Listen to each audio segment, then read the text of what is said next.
Wabarakatuh. Bismillah walhamdulillah wassalatu wassalamu ala sayyidina Muhammad ibn Abdillah al-qa'im bihuquqillah adada ma fi ilmillah salatan daimatan bidawami mulkillah wa ala alihi wa sahbihi ma daqat illa wa farrajahallah amma ba'du. Qalu subhanaka la ilma lana illa ma 'allamtana innaka antal alimul hakim wa la haula wa la quwwata illa billahil aliyyil azim.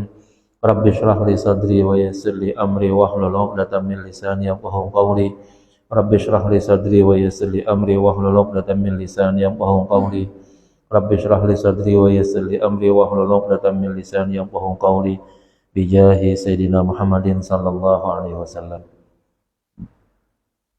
Ila hadratin Nabiul Mustafa Rasulillah sallallahu alaihi wasallam wa hadrati ashabil kiram wa hadrati a'immatul mujtahidin wala hadrati jami'a ulaillahi ta'ala min masyariqil ardi ila magharibiha wala hadrati abaina wa ummahatina wa ajdadina wa jaddatina wa masyayikhina wa muallimina mudarrisina wa tullabina wa talabatina wala hadrati Syekh Abi Abdul Muhti Muhammad Nawawi bin Umar Ajawi wala hadrati Syekh Imam Al-Habib Sayyid Abdullah bin Al-Hasan bin Tahir bin Muhammad bin Hashim Ba'alawi syai'ulillahi lana wa lahumul Fatihah.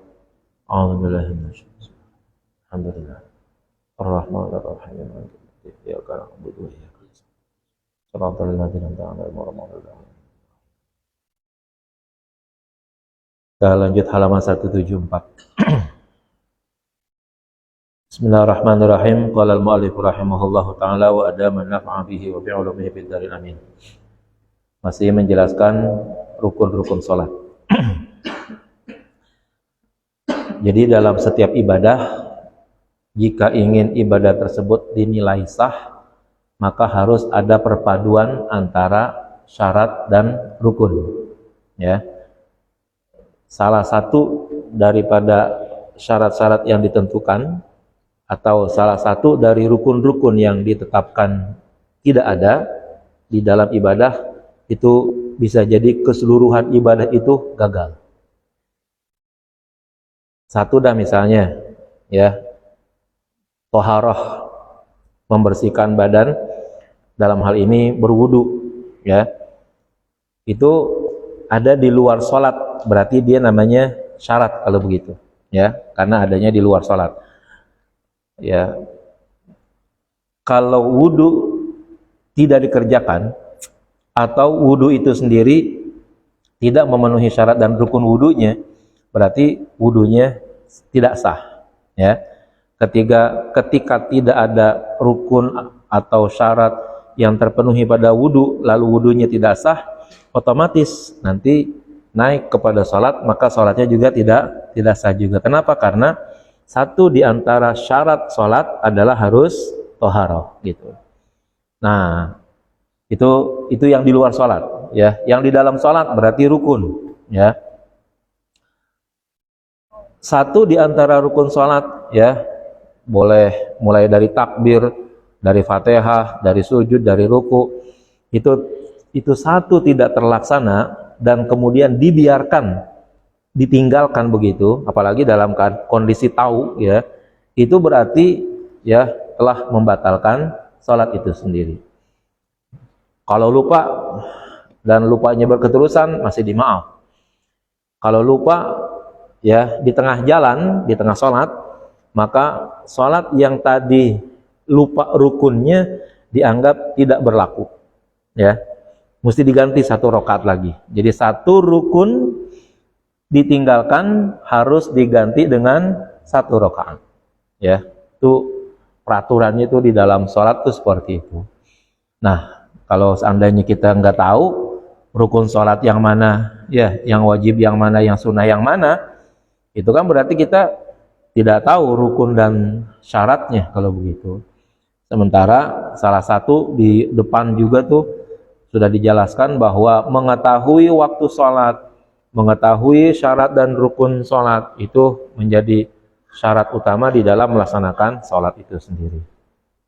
Nah, kita sampai kepada rukun ke-13 sekarang. As-salisa asyarah, rukun ke-13, al-julusu lit tasyahhudil akhiri wa ma ba'dahu. Duduk untuk tasyahud akhir dan apa yang telah atau apa yang sesudah tasyahud akhir. Apa saja? Wa huwa sholatu ala nabi, yaitu rukun berikutnya berarti yang ke-14, salat kepada Nabi, wassalamul awwalu, dan salam yang pertama. Nah, jadi duduknya aja tuh rukun tuh, bukan bacaannya, belum bacaannya jadinya. Duduknya itu memang menjadi rukun. Artinya kalau begitu, kalau kita sebenarnya nih dalam sholat yang normal begitu, tasyahud akhir dikerjain bukan dalam keadaan duduk, batal sholatnya.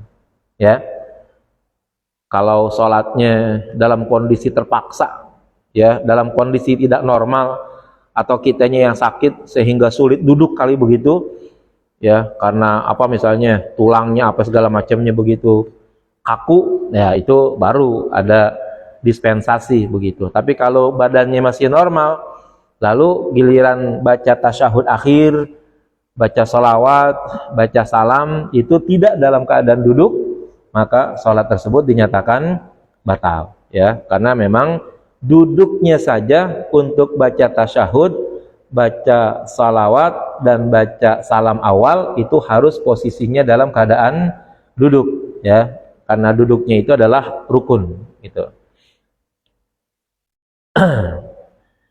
Ar-rabi'a asyara at-tasyahudul akhir, ya. Yang ke-14 adalah tasyahud akhir. Disebut dengan tasyahud berarti memang rukun ini menjadi wajib mulai dari at-tahiyat bacaannya sampai asyhadu tuh, ya. Asyhadunya boleh asyhadu alla ilaha illallah, boleh asyhadu anna Muhammadar Rasulullah. Pokoknya di situ yang ada tasyahudnya itulah, ya, yang menjadi rukun. Sampai di situ tuh. Berarti itu satu rukun tuh, ya. Duduk satu rukun, dari tahiyat sampai asyhadu anna Muhammadar Rasulullah itu satu rukun tuh. Ya, beda lagi rukunnya jadinya, ya. Duduknya beda, ya. Tahiyatnya dari at-tahiyatul sampai wa asyhadu anna Muhammadar Rasulullah itu rukun yang berbeda. Ya, itu. Sumya bihi min babi itlaqil juz'i wa huwa syahadatani 'alal kulli. Disebut tasyahud akhir, cuman satu doang tasyahudnya gitu disebutnya. Itu dinamakan sebagai bab mengungkapkan, ya, satu bagian padahal dia ada dua syahadat, ya, pada keseluruhan. Ini namanya ilmunya ilmu balaghah nih. Majaznya disebut dengan majaz mursal, menyebut sebagian untuk semua gitu, ya. Min itlaqil juz wa iradatil kull. Nyebutnya tasyahud. Tasyahudnya kan satu di situ sebutnya, padahal di dalam tasyahud ada dua tasyahud, asyhadu alla ilaha illallah wa asyhadu anna Muhammadar Rasulullah. Kenapa enggak nyebutnya misalnya at-tasyahudani al-akhironi kali begitu misalnya, atau kalau akhir nyebut disatukan at-tasyahuda al-akhir, dua tasyahud yang akhir begitu, ya. Nah, tidak, sebutnya cukup dengan tasyahud akhir karena menyebutnya satu padahal isinya dua, maka balaghahnya menyebut sebagian tapi maksudnya adalah semua. Min itlaqil juz wa iradatil kull. Sama itu sama haramnya daging babi itu, ya. Hurrimat alaikumul maitatu waddamu walahmul khinzir. Diharamkan bagi kamu makan bangkai. Bangkai enggak disebut tuh, daging bangkai gitu misalnya. Berarti kan keseluruhan bangkai kalau begitu. Waddamu dan darah, ya, berarti keseluruhan darah apa aja. Nah, giliran babi ada lahmul khinzir, ya, daging babi. Kan nanti orang bisa berkata tuh, oh, daging babi yang haram. Jeroannya, tulangnya, terus kulitnya bisa dibikinin apa tuh? Kerupuk kulit, ya kan? Oh, berarti kerupuk kulit babi halal. Kenapa? Kan bukan daging. Ya, terus sop tulang dengkul babi halal. Kenapa? Kan bukan daging. Nah, ini namanya orang kagak belajar ilmu balaghah tuh kalau yang ngomong begitu tuh, ya.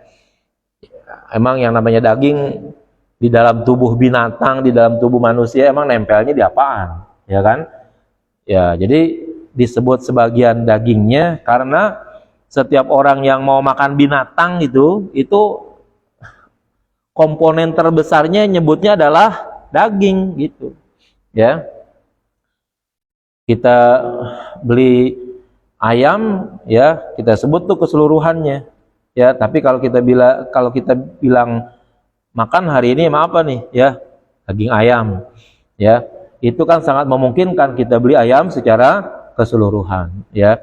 Maka menyebut daging babi itu berarti menyebut sebagian dari anggota babi, tapi maksudnya haram secara keseluruhannya itu, ya. Nah, begitu juga nih ya dalam tasyahud. Tasyahud disebut satu kali padahal ada dua kali gitu. Ini kitabnya lumayan ini, mempermasalahkan balaghah jadinya. Wa yaqulu, maka orang yang salat tadi mengucapkan at-tahiyatul mubarakatus salawatut thayyibatu lillah. At-tahiyat al-mubarakah, ya, penghormatan yang segala penghormatan yang penuh dengan keberkahan. As-salawat at-thayyibah, ya. Salawat berarti kalau dari Allah itu adalah rahmatnya, ya, rahmat yang baik. Lillahi, hanyalah milik Allah. Filosofinya apa nih ya? Kok sholat awalnya rukun utamanya itu termasuk yang paling tinggi di dalam sholat? Kata Nabi, la sholata liman lam yaqra bi fatihatil kitab. Ya, tidak sah sholat orang yang tidak membaca surah Al-Fatihah. Ya, Fatihah itu kitab itu maksudnya surah Al-Fatihah. Di dalam surah Al-Fatihah ayat utamanya kan alhamdu di situ, ya. Alhamdulillahirabbil alamin. Sampai menjelang rukun akhir ternyata di sini ada kata-kata at-tahiyat al-mubarakah, as-salawat at-thayyibah. Hubungan antara alhamdu dengan at-tahiyat itu hampir mendekat itu. Alhamdu, segala puji bagi Allah. Pada diri Allah, itu namanya alhamdu. Pada diri Allah itu memang mengandung segala pujian yang boleh dikatakan tidak akan ada pujian tersebut pada makhluk. Ya, itu namanya disebut dengan alhamdu. Allah tidak ada kekurangannya, baik af'alnya, aqwalnya, dan sifatnya. Maka disebutnya dengan alhamdu. Ketika disambungkan lagi dengan at-tahiyat, seolah-olah at-tahiyat penghormatan. Kemungkinan besar penghormatan itu datang dari orang lain. Ya, kita menghormati guru kita, kan berarti kitanya yang menghormati, gurunya yang terpuji, kan begitu biasanya. Nah, kalau begitu berarti puji diri Allah itu milik Allah. Berarti segala pujian itu adalah milik Allah, karena zat Allah, sifat Allah, af'al Allah maha sempurna, maha terpuji. Orang yang menghormati Allah atau penghormatan yang datangnya dari siapa saja, maka dibentuk dalam bentuk jamak di sini. Penghormatan dalam bentuk apa saja itu juga milik Allah. Nah, maka efek begini, ya. Kalau kita tidak terhormat, kalau kita tidak dipuji, ya, jangan merasa kesal, jangan merasa ngambek, ya kan? Jangan merasa ya apalah baperan begitu, ya kan? Emang pantasnya makhluk manusia khususnya itu tidak dipuji gitu. Karena yang terpuji, yang terhormat hanya Allah saja. Nah, ini kalau kita sholat benar nih, maka kita enggak gila pujian, enggak gila penghormatan. Gara-gara apa? Sadar bahwa yang memiliki sifat pujian secara sempurna dan secara keseluruhan, makanya disebut dengan segala puji itu begitu, dan penghormatan ya yang penuh keberkahan itu semuanya miliknya adalah milik Allah. Lalu kalau kita dipuji, kembalikan lagi tuh kepada Allah. Jangan dijadiin barang bangga-banggaan gitu, ya. Orang memuji kekayaan kita, kepintaran kita, kegantengan kita, apalah segala macam yang ada pada diri kita, buru-buru balikin kepada Allah. Jangan sampai itu jadi bangga-banggaan kita. Enggak boleh itu begitu. Ini kalau kita salatnya benar itu jadinya begitu. Artinya kalau orang caci maki kita, iya emang begitu gua. Ya.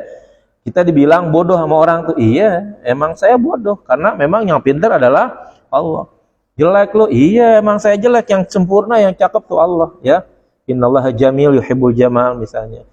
Sadarlah kalau begitu tuh, ya kita nggak bakalan ya jadi bahan ribut sama orang gara-gara dicaci maki, dijelek-jelekin, karena memang ya makhluk pantas ya untuk dicaci maki, untuk dijelek-jelekin. Tapi kita jangan melakukan itu gitu. Tapi kalau ada orang yang berlaku ya mencaci maki, menjelek-jelekan kita, jangan dilawan dengan ya marah, ribut dan lain sebagainya. Kembalikan aja semuanya kepada Allah. Ya, emang yang layak dipuji, layak dihormati hanyalah Allah. Lah, kalau kita berarti nggak layak kalau begitu. Kalau memang kita tidak layak, terus kita marah, dicaci maki, lah, lu siapa kalau gitu jadinya? Lu mau jadi Allah kalau begitu? Nah, ya, nih, kalau kita sadar dalam melaksanakan sholat tuh, ya kita nyaman-nyaman aja dah, ya. Orang mau apain ke, orang mau caci maki, terserah dia, gitu. Karena sadar bahwa pujian, penghormatan itu adalah milik Allah, tuh begitu. Assalamualaikum ayuhan nabi wa rahmatullahi wa barakatuh. Ya. Tadi tuh yang ngucapin nabi tuh. Nah, lalu Allah jawab, ya, assalamualaikum ayuhan nabi wa rahmatullahi wa barakatuh. Ya, salam sejahtera atasmu wahai nabi, dan juga rahmat Allah serta keberkahannya. Ya. Jadi Allah yang pertama ya menyerahkan kepada Nabi bentuknya salam, ya gampangnya keselamatan. Yang kedua rahmat, kasih sayang. Yang ketiga keberkahan. Ini kalau udah ada pada diri kita nih tiga perkara ini, udah aman semua hidup dah, ya. Hidup kalau udah selamat, apa juga enak, dan namanya juga selamat ya kan? Gitu. Selamat dari susah, selamat dari miskin, selamat dari takut, selamat dari lapar, udah selesai semuanya tuh. Maka menggunakan kata assalamualaikum gitu, ya. Terus rahmat, kasih sayang Allah itu menjadi sangat penting, karena itu menjadi ya faktor utama tuh ya dalam kehidupan manusia, itu adanya rahmat Allah yang selalu Allah berikan kepada Nabi khususnya dan juga kepada kita. Maka Allah sifatnya adalah Ar-Rahman dan Ar-Rahim. Nah, di tafsir itu dikatakan Dzir-Rahmah, ya, disebut Allah sebagai Ar-Rahman Ar-Rahim karena Allah adalah pemilik rahmah. Rahmah, kasih sayang Allah dalam bentuk Rahman disebut dengan Ar-Rahman tuh apabila rahmat dan kasih sayang Allah kepada manusia itu sulit dideteksi dan dipersepsikan ya oleh makhluknya, oleh manusia khususnya. Allah Allah berikan kasih sayang yang banyak, tapi manusia sulit untuk menggambarkannya, sulit untuk membentuknya tuh bagaimana ya. Yang paling gampang nih rahmannya Allah kepada kita, coba perhatikan tuh bagaimana ya anggota tubuh kita bekerja ya. Mulai dari, kalau ini mungkin kelihatan lah, turun aja nih ya, mulai dari tenggorokan, kerongkongan ke bawah tuh, terus usus, perut ya, jantung, paru-paru, ginjal ya, terus sampai daerah pembuangan. Itu bekerjanya alat-alat yang ada pada diri kita itu tidak ada satupun yang berdasarkan komando kita ya. Kita pengen kencing gara-gara kita yang nyuruh kencing atau memang terasa pengen kencing ya, bukan kita yang nyuruh kencing gitu, bukan, tapi memang di dalam tubuh kita sudah ada sinyal bahwa kencing itu harus dikeluarkan. Jadi bukan kita yang sebenarnya punya kemauan untuk kencing, tapi memang kencing itu ngasih tahu kepada kita bahwa dia sudah penuh dan harus dikeluarkan. Begitu juga buang air besar ya. Coba kalau lagi nggak pengen berak, nongkrong lah sekencang-kencangnya ngeden, nggak bakalan keluar ya. Tapi kalau udah ada kotoran, dia akan kasih sinyal kepada kita, perut, mules dan sebagainya, nongkrong keluar ya. Itu kan berarti namanya bukan maunya kita kalau begitu ya. Berarti mohon maaf nih, berak aja, kencing aja, itu sebenarnya Allah yang atur ya. Kalau kita yang ngatur berak, bisa kita atur tuh jam 7 berak, ya pasti bisa kita keluarin jam 7 berak itu. Sekarang emang kita semuanya jam 7 berak? Belum tentu, ya kan? Bisa jadi satu hari jam 7 berak, tapi kan nggak setiap jam 7 kita berak, ya. Ada yang orang beraknya ada yang 3 kali, ada yang berapa kali gitu kan, sesuai dengan jumlah makanannya yang dimakan begitu, dan seterusnya. Itu tuh rahmannya Allah tuh, ya. Kita kagak bisa ngatur jantung kita, ngatur ginjal kita, ngatur paru-paru kita. Kitanya hidup aja, sadar nih, nggak pernah ngatur-ngatur itu, ya. Pernah kita stop kontak jantung kita di waktu kita hidup nih, kita mau melek nih, ya, nyalain dulu jantung kita gitu, enggak, ya. Kita melek saja, kita nggak pernah ngatur jantung kita, ngatur, ya.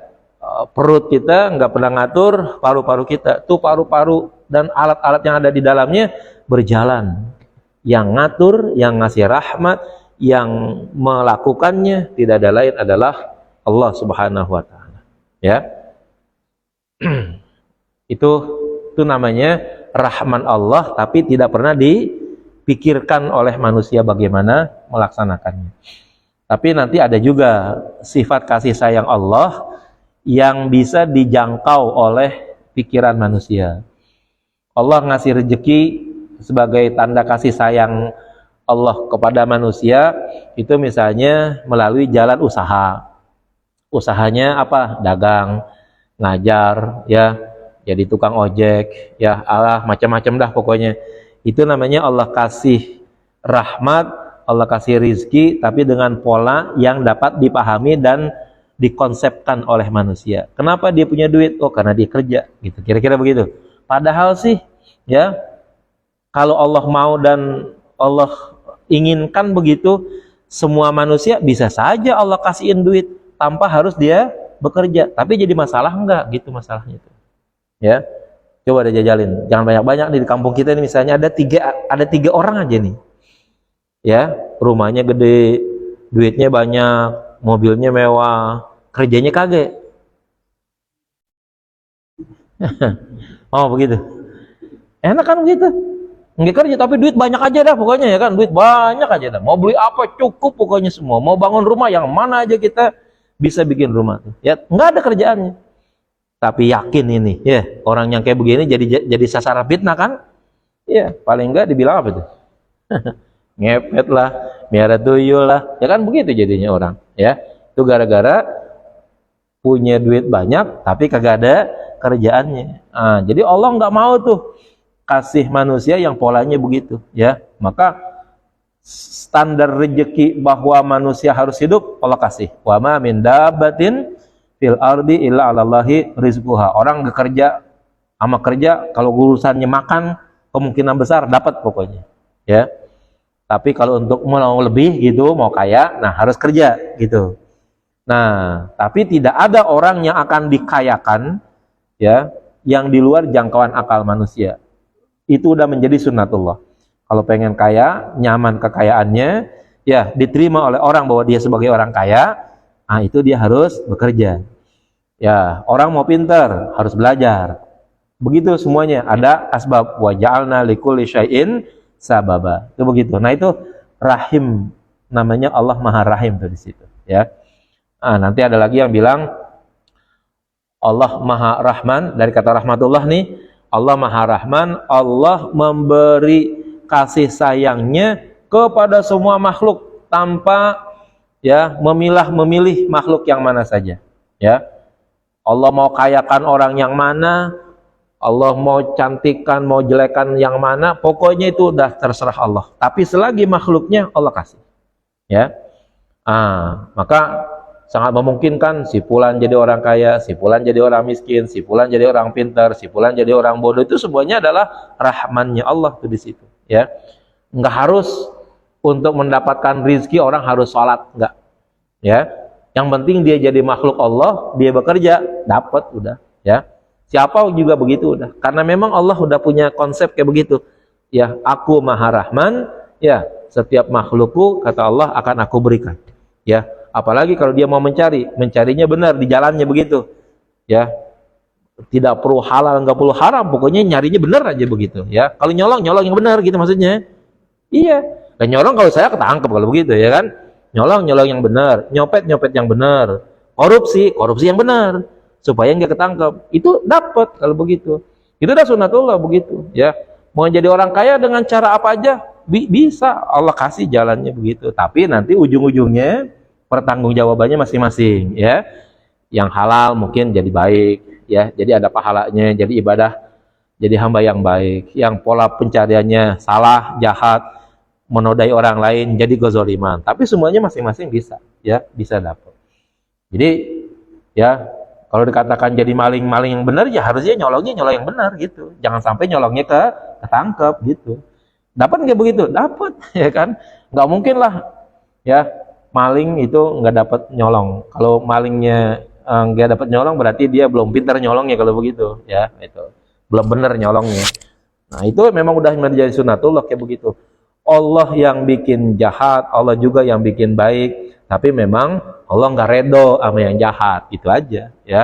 Semuanya udah Allah tetapkan tuh, asyarru al khairu wasyarru minallah, ya kan? Iman kita kan di situ tuh ya, al iman bisyarri wa khairihi minallahi ta'ala gitu ya. Itu rahmat Allah. Nanti rahmat Allah ada Rahman dan ada Rahim. Nanti naik ke atas ya, menuju ke surga ya. Penentu orang masuk surga itu juga berdasarkan dari rahmat Allah, bukan dari amal ibadahnya semata ya.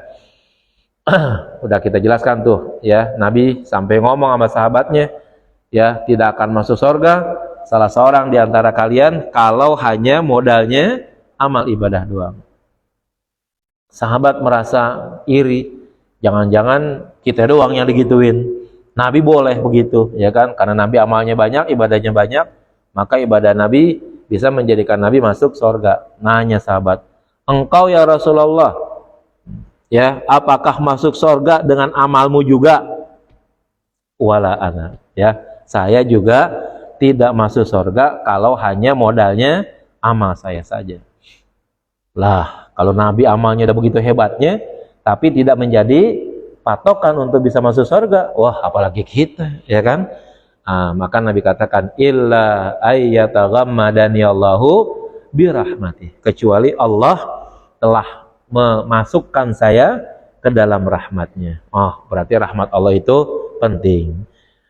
Cuman kan rahmat Allah nggak bakalan sampai, nggak bakalan dapet kalau kitanya juga tidak beribadah gitu. Jadi ibadah memang tidak bisa jadi patokan untuk masuk surga, tetapi rahmat Allah yang jadi patokannya. Cuman rahmat Allah tidak akan turun bagi orang yang tidak mau beribadah. Ya sebenarnya penting kalau gitu tetap ya kan, ibadah dan beramal tetap harus dikerjakan. Maka perintah sholat, perintah zakat, perintah puasa tetap berlangsung kepada siapapun, harus dikerjakan karena itu menjadi penyebab turunnya rahmat. Yang rahmat itu menjadi pokok utama ya, penyebab masuk surganya Allah Subhanahu wa taala. Berkah ya, wa barakatuh, dan keberkahan. Dikatakan yang namanya berkah itu adalah ziyadatul khair. Ya, ziyadatul khair. Para ulama bilang begini, setiap sesuatu yang di sesuatu itu ditempeli keberkahan, maka ya itu akan merubah nilai sesuatu tadi akan menjadi lebih baik. Ya. Berkah nempel pada anak, maka anak itu akan menjadi anak yang soleh.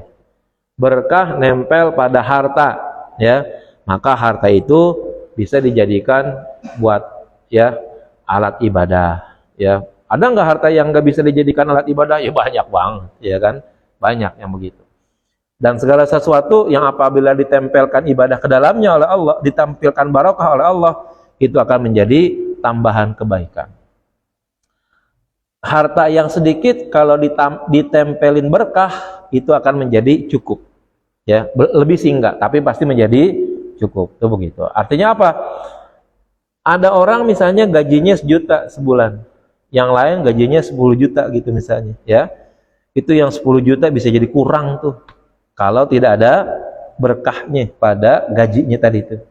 Tapi yang gajinya 1 juta, ya buat 1 bulan bisa menjadi cukup, ya, karena di dalam yang 1 juta itu ada keberkahan. Nah, jadi penting kita ya mendapatkan keberkahan dari Allah, dan itu harus diminta, ya. Keberkahan itu harus diminta. Sampai Nabi Muhammad saja kita mintain tuh keberkahannya. Allahumma sholli wa sallim wa barik. Ya, berarti kita kudu memintakan berkahan dari Allah untuk Nabi Muhammad. Begitu juga untuk kita. Maka makanan, ya, kita mintakan berkahnya. Allahumma barik lana fima razaqtana wa qina adzabannar. Kita harus minta tuh untuk barokah tadi. Allahumma barik lana fi auladina, ya, dan lain sebagainya, itu harus begitu. Nah, setelah Allah memberi salam kepada Nabi, ya, memberikan berkah, memberikan rahmat, Nabi tidak tinggal diam, ya. Nabi tidak tinggal diam. Lalu Nabi ngomong, assalamu alaina wa ala ibadillahis salihin, ya. Salam sejahtera juga bagi kami. Kami Nabi, maksudnya saya, begitu, Nabi Muhammad. Bukan sampai di situ, tapi juga wa ala ibadillahis salihin, dan juga kepada hamba-hamba Allah yang saleh. Ini pentingnya sholat, ya. Salah satunya adalah bagaimana kita mendapatkan doa dari berapa miliar nih orang sholat, ya. Anggap dah umat manusia sekarang katanya ada 6 miliar, ya. 1 miliarnya orang Islam, ya. Kita hitung aja, yang kagak sholat 500 juta ya dah, ya, yang gak sholat. Yang sholat itu 500 juta lagi sholat. Yang sholatnya beneran dikit, ya, 400 juta. Yang sholatnya bener, ya, tinggal 100 juta dah, ya, dari semua orang Islam. Nah, yang doanya benar itu tuh, yang mungkin Allah terima, semua mendoakan, ya, kepada orang yang sholat. Kita termasuk yang didoain oleh semua orang yang sholat, karena orang yang sholat selalu berkata assalamu alaina wa ala ibadillahis sholihin. Artinya kalau kita kagak sholat, kita nggak bakalan dapetin doa dari orang yang sholat. Kalau kita sholat, kita juga mendoakan sekian ratus juta, bahkan 1 miliar orang kita doain melalui sholat kita. Kan bagus kalau begitu, ya. Nah, maka kita wajib melaksanakan sholat, gitu, ya. Kalau kita pikir-pikir, sujud kepada Allah sampai batas tahiyat ini, itu kan bagian daripada penghambaan kita, penghormatan kita kepada Allah tuh, begitu, ya. Coba bayangkan, perhatikan tuh, kalau kita bandingkan iblis sama kita, mana lebih baik sih, gitu, ya. Iblis tuh udah dinilai kafir tuh oleh Allah, ya. Wa idh qulna lil malaikati isjudu li adama fasajadu illa iblis aba wastakbara wa kana minal kafirin. Kan udah jadi orang kafir tuh iblis di hadapan Allah gara-gara nggak mau sujud sama Adam. Tapi kalau dilogikakan lagi nih, dipikir-pikir lagi, iblis itu hanya sekedar tidak mau sujud sama Adam, itu aja kira-kira. Kan perintahnya begitu soalnya, ya. Iblis nggak mau sujud kepada Adam. Kita nggak tahu sih apakah setelah itu iblis masih sholat atau tidak. Tapi memang beritanya iblis nggak mau sujud sama Adam. Sujudnya makhluk kepada makhluk kan memang sebenarnya kagak boleh. Tapi karena Allah yang nyuruh, itu yang seharusnya dijalanin oleh iblis, ya. Nurutin perintah Allah, bukan ngelihat siapa yang disujudin, mestinya begitu. Tapi iblis masih memandang siapa yang disujudkan, siapa yang dihormati. Iblis merasa dirinya orang hebat, dirinya orang lebih tua, sujud sama anak baru kemarin, ya kan, Adam anak baru, kira-kira begitu. Maka iblis membantah itu, ogah. Kalau iblis pikirannya kayak begitu misalnya, masih logis juga tuh, ya. Sekarang permasalahannya kalau kita disuruh oleh Allah sholat, yang sholatnya kepada Allah, yang sujudnya kepada Allah. Kan kalau begitu lebih bodoh kita dibandingkan dengan iblis, ya.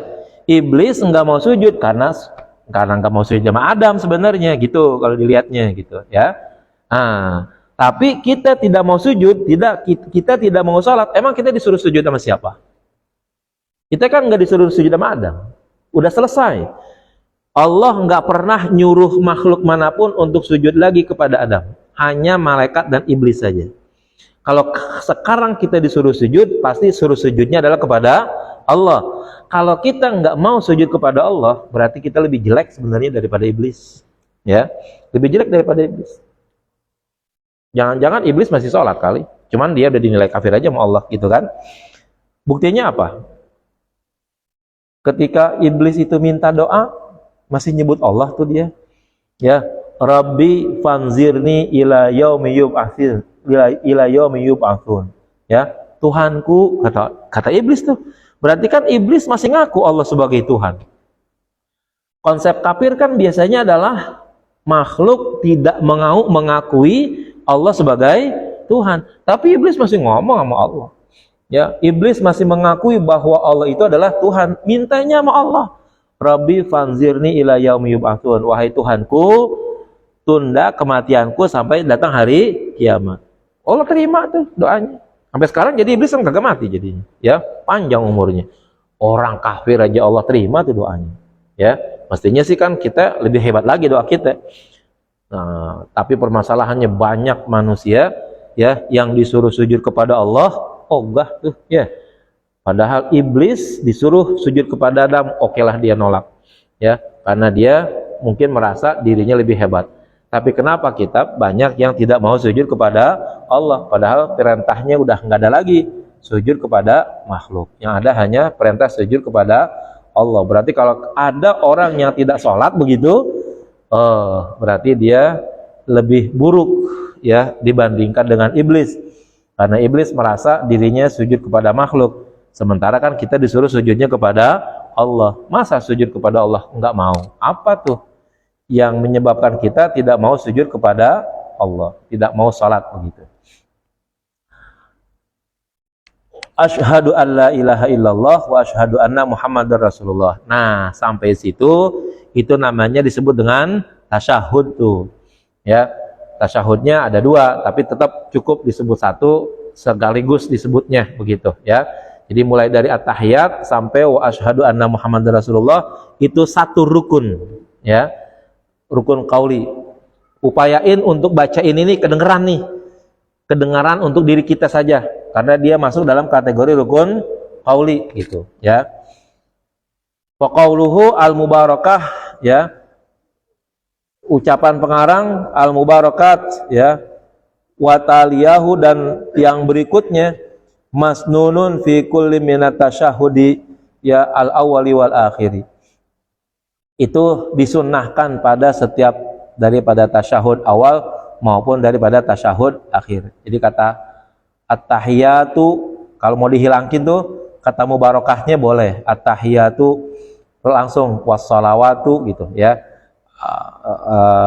Ada dua kata berikutnya katanya itu ya.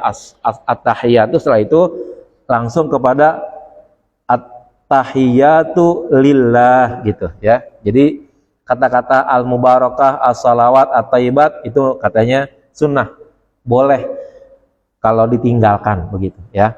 Tapi sayang-sayang lah ya, karena yang namanya memuji Allah itu harus betul-betul paripurna pujiannya, jangan tanggung-tanggung untuk memuji kepada Allah. Jadi semuanya harus diucapkan bagian daripada pujian. Jadi orang pintar sama jadi orang beradab itu beda ya. Orang beradab itu jauh lebih bernilai dibandingkan dengan orang pintar. Imam Syekh Abdul Qadir Jilani begitu dia ya. Saya lebih menghormati orang beradab dibandingkan dengan orang pintar. Alasannya saat itu sama tuh. Iblis juga pintar katanya begitu ya. Iblis itu pintar ya, tapi dia tidak beradab. Nah, itu katanya seperti itu. Maka ketika orang itu harus memuji kepada Allah, nah itu adalah bagian daripada adabnya manusia kepada Allah. Maka at-tahiyat, al-mubarakat, as-salawat, at-thayyibat billah, itu harus dia diungkapkan. Walaupun boleh dari kata al-mubarakah, as-salawat, at-thayyibat itu boleh ditinggalkan. cukup at-tahiyatu lillah gitu misalnya ya. Nah, tapi itu menjadi tidak paripurna kalau begitu. Qala Ar-Ramli, berkata Imam Ar-Ramli, warajih, menurut kaul yang unggul, yang lebih menang begitu, fi riwayatil minhaj, di dalam riwayat al-minhaj, isqatu lafzati asyhadu atsaniyah minal wajibi, boleh menggugurkan lafaz asyhadu yang kedua ya dari kewajiban, li thubuti dzalika fi hadi muslimin biduniha, karena tetapnya hal yang sedemikian itu dalam hadis Muslim ya, biduniha, tanpa menggunakan syahadat yang kedua. Jadi pas nyebut syahadat tuh asyhadu alla ilaha illallah wa anna muhammadar rasulullah, jadi sekali aja nyebutnya ya. Yang kedua itu katanya dianggap katanya boleh digugurkan. Sekali lagi ya, sekali lagi ini juga bagian daripada kelengkapan adab kita ya, bahwa dengan menyebut syahadat 2 kali itu nilainya lebih tinggi ketimbang kalau kita nyebutnya sekali gitu ya. Dalam ayat Al-Qur'an misalnya ya, Allah menyebut tuh wa ati'ullah wa ati'ur rasul ya. Kan boleh saja kalau Allah bilang wa ati'ullaha war rasul gitu, tapi Allah nyebutnya wa ati'ullah wa ati'ur rasul, baru wa ulil amri gitu ya. Jadi taat kepada Allah mutlak harus ada, mutlak juga taat kepada Nabi, nggak boleh pilih-pilih, harus dua-duanya berjalan. Tapi giliran taat kepada ulil amri, nah lihat dulu taatnya dia itu sesuai nggak dengan taatnya Allah dan taatnya kepada Rasulullah, tuh begitu. Nah syahadat begitu juga seharusnya, untuk membuktikan bahwa syahadat kita itu betul-betul total kepada Allah dan betul-betul total kepada Rasulullah pada masing-masingnya. Alangkah baiknya syahadat itu ungkapannya harus diungkapkan dua-duanya. Wa qadiyatu kalamil minhaj ya, efek daripada kalam al-minhaj, wujubul ityani bizahiri fi Rasulillah ya, wajib mendatangkan secara zahir pada kata Rasulullah. Lakinnal mu'tamad, akan tetapi ya yang dijadikan pegangan, al-iktifa bid-dhamiri, cukup ya dengan menggunakan dhamir fi qaulihi, pada ucapan wa anna muhammadar rasulullah ya, artinya kata asyhadunya itu enggak usah diulang lagi ya, dianggap cukup ya. Kalau kita udah terbiasa, udahlah, ntar gara-gara ninggalin itu lupa yang lain lagi jadinya ya. Kan seringkali itu kita bikin aturan sendiri ya, karena ngikut-ngikut yang ada segala macamnya, akhirnya yang lain yang kita lupain, yang jangan-jangan itu menjadi rukun. Yang udah kita biasa ucapin, udah ucapin seperti itu. Kalau memang kemarin-kemarin bahkan kita nggak ngucapin, sebaiknya kita perbaharui lagi tuh. Kalau kemarin-kemarin kita misalnya ngucapin asyhadu alla ilaha illallah wa anna muhammadar rasulullah, sebaiknya sekarang ulang ya, dengan mengatakan asyhadunya dengan dua kali, asyhadu alla ilaha illallah wa asyhadu anna muhammadar rasulullah ya. Semakin banyak ucapan pasti akan semakin banyak pahalanya.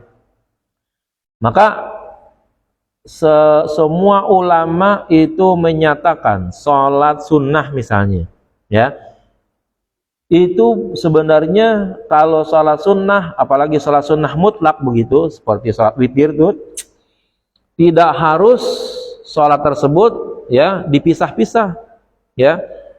Mau bikin sholat witir 11 rakaat nyambung semuanya, satu takbir dan sekali salam, boleh itu ya, tetapi akan bertambah nilai manakala setiap 2 rakaat diadain takbir dan diadain salam. Paling tidak ya ada tambahan takbir, ada 2 salamnya, itu tambahannya di sini ya. Maka sama seperti itu ya, kalau kita ngucapin asyhadu, kenapa enggak dua-duanya kita sebutin? Dengan dua-dua kata itu kita sebut, dapat dipastikan setiap kata yang ada di dalamnya kan pasti mengandung pahala, begitu kan? Wallahu a'lam bishawab. Al-Fatihah.